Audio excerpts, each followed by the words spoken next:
जगह पे अगर आपके भी जगह पे आपके घर के कोई बच्ची रहती बेटी रहती तो जगह पे आप अन्याय लेते या ऐसे ही मतलब छोड़ देते? फोर्थ फ्लोर पर से उस बच्ची की गिरते हुए लाश, वो बच्ची मृत्यु हो गई। लेकिन इस घटना का संज्ञान लिया है प्रशासन ने और पूरी तरह इसकी जांच कर रही है और जांच के आधार पर, सत्ता के आधार पर उस पर कार्रवाई की जाएगी। नमस्कार। एक और निर्भया, जी हाँ, एक निर्भया का मामला अभी सुलझा भी नहीं है और एक दूसरी निर्भया का मामला सामने आ गया है।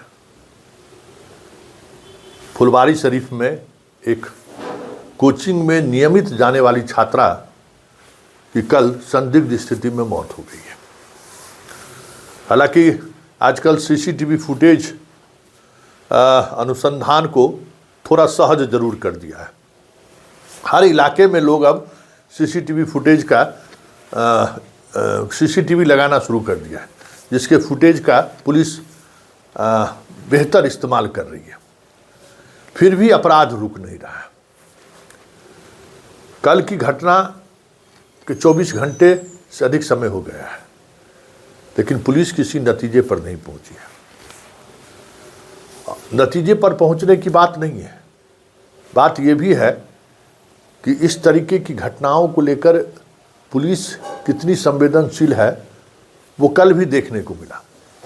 कहने के लिए फॉरेंसिक टीम आ गई, घटनास्थल पर जांच फॉरेंसिक टीम के लोगों ने किया, लेकिन तत्काल इस मसले पर क्या कार्रवाई हो सकती है या क्या प्रथम दृष्टया क्या चीज़ें लगती हैं, इसको लेकर कल की घटना को लेकर भी स्पष्टता नहीं दिखी है।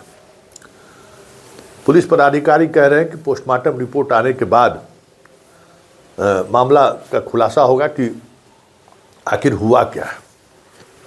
जबकि पोस्टमार्टम रिपोर्ट में आने में वक्त जो लगे, पोस्टमार्टम के समय ही बहुत सारी चीज़ें समझ में आ जाती हैं डॉक्टर का कि एक्चुअल में इस लड़की के साथ या इस निर्भया के साथ घटित क्या हुआ है। लेकिन पुलिस अमूमन 2-3 दिनों तक रिपोर्ट के इंतज़ार में समय जाया करता है। ये वीवीआईपी केस में भी देखने को मिला है। सामान्य केस की तो बात ही छोड़ दीजिए, लेकिन लड़कियों को लेकर जो आए दिन बिहार में घटनाएं घटित हो रही है और जिस तरीके से घटित हो रही है, हमें लगता है कि सिर्फ पुलिस के भरोसे ही नहीं, हम लोगों को भी अपने बच्चे और बच्चियों के जीवन को लेकर नज़रिया बदलना पड़ेगा। हम आप सब कैजुअल हैं बच्चों को लेकर।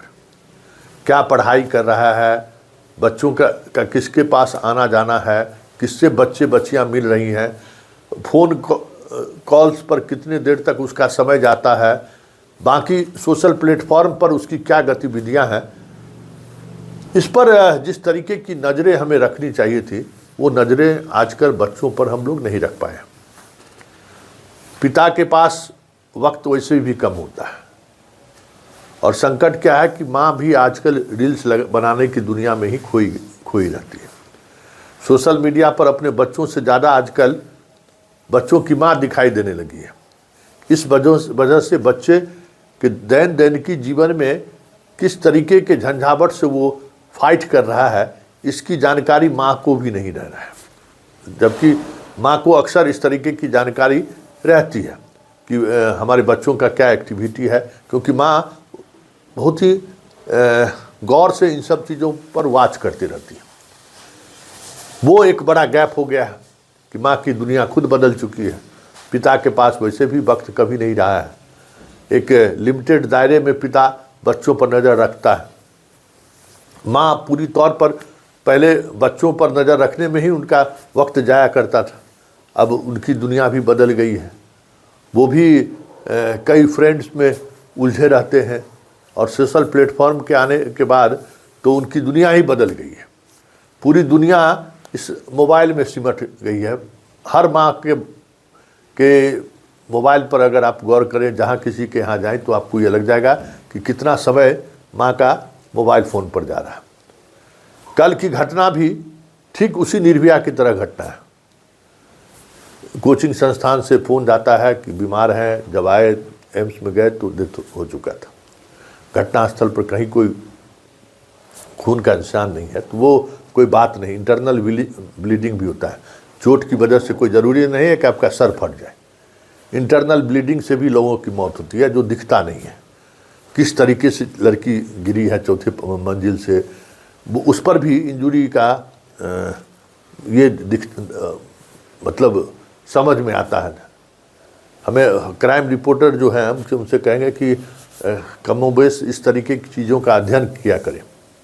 सुसाइड वाले केस में, फांसी लगा के मरने वाले केस में, इस तरीके के जो केस होते हैं उसमें मीडिया को भी गूगल से ही सही पढ़ने की ज़रूरत है कि किस परिस्थिति में लाश अगर गिरा हुआ है तो उसका क्या मतलब है, फंदे से लटका हुआ है तो उसका क्या मतलब है, ये अध्ययन करनी चाहिए। और इस अध्ययन से हमें लगता है कि जो एक पुलिस पर जो बेवजह मीडिया ट्रायल की वजह से जो दबाव पड़ता है वो दबाव भी कम होगा और जो दोषी हैं उस पर कार्रवाई भी शीघ्र संभव हो पाएगा। तो हम लोगों को भी अपने वर्क स्टाइल में बदलाव करना चाहिए, खास करके जो क्राइम रिपोर्टर है। खैर सवाल वो नहीं है, सवाल ये है कि जिस तरीके से ये घटनाएं बढ़ रही हैं, आए दिन ये घटनाएं घट रही हैं, कोचिंग में पढ़ने वाले छात्र छात्राएं अपनी जीवन लीला समाप्त करने पर आतुर दिखते हैं। ये घटना कैसे रुकेगी, या फिर इस घटना को लेकर अभिभावक को कितनी सतर्कता बरतनी चाहिए, आज की तारीख में बहस इस पर होनी चाहिए। क्योंकि पुलिस इस तरीके के मामले को लेकर 0% संवेदनशील है, 0% माइनस में कह सकते हैं आप संवेदनशील है। संवेदनशीलता की बात करनी ही बेमानी है। उनको लगता है कि अरे चलिए लड़की सुसाइड करी, बात खत्म, यूडी केस हो गया, बात खत्म।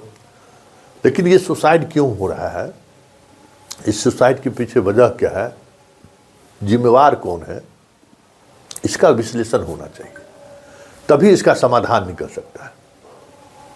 आज स्थिति ये है कि जितने बाप हैं बेटा उसके कंट्रोल में नहीं है, अधिकांश बाप की स्थिति यही है। तो अपनी पूरी इच्छा बेटी पर थोप रहे हैं आजकल लोग। सबसे ज़्यादा बेटियां घर से बाहर निकल भी रही हैं पढ़ने के लिए, लेकिन बेटियों पर सबसे ज़्यादा दबाव भी है, ये भी बात है। मतलब पूरा सब कुछ थोप दे रहे हैं कि जो कुछ भी करेगी मेरी बेटी ही करेगी। और उस कह सकते हैं कि उस इच्छा की वजह से बेटी के जीवन के का जो एक डेवलपमेंट है वो डेवलपमेंट प्रभावित हो रहा है। पढ़ाई पढ़ाई पढ़ाई, वो सारी दुनिया से इस दबाव में कटती चली जा रही है। और यही वजह है कि इस तरीके की घटनाएं आए दिन घटित हो रही है। छोटे शहरों में भी यही स्थिति है, बड़े शहरों की तो बात ही छोड़ दीजिए। ऐसा क्यों हो रहा है, इस पर हमें सोचने की ज़रूरत, हर अभिभावक को इस पर एक नए तरीके से सोचने की ज़रूरत है। नहीं तो फिर बहुत मुश्किल होगा संभालना। आप अपनी इच्छा शक्ति थोपते रहिए और बच्ची इस तरीके से चौथी मंजिल से कूदती रहेगी, चाहे उसकी वजह जो भी हो, बॉयफ्रेंड हो, चाहे कोचिंग संचालक हो, चाहे हम आप हो, जो भी जिम्मेवार हो।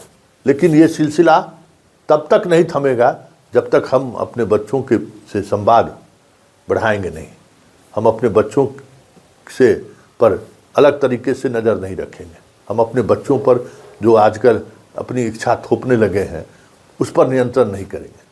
बहुत मुश्किल होगा अपनी बेटी परी को बचाए रखना।